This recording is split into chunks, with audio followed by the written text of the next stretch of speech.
যাদবপুর কেন্দ্রের সমস্তটাই আমার চেনা জায়গা এবং বহু মানুষ আছেন যারা গ্রামে থাকেন এবং বহু জায়গা আছে যে 100টা গ্রামের মধ্যে কোনো একটা হসপিটাল নেই।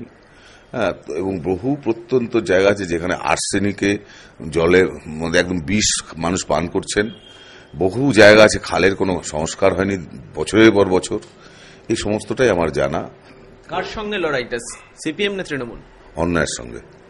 আমার সেই হ্যাংওভার নেই যে তৃণমূল মানেই সবাই বাজে, আমার সেই হ্যাংওভার নেই যে সিপিএম মানে সবাই বাজে। কিন্তু আমি বলবো যারা বাজে তারা বাজে, অর্থাৎ এটা দল তো একটা নাম, দল তো একটা নাম যেটাকে ধরা যায় না।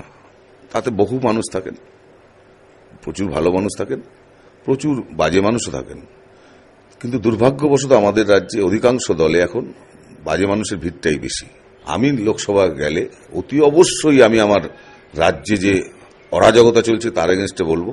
আমার দৃঢ় বিশ্বাস প্রচুর তৃণমূলের লোক আমায় ভোট দেবেন, আমার দৃঢ় বিশ্বাস প্রচুর বিজেপির লোক আমায় ভোট দেবেন, আমার দৃঢ় বিশ্বাস প্রচুর প্রচুর সিপিএম এর ভালো মানুষ আছেন যারা আমায় ভোট দেবেন।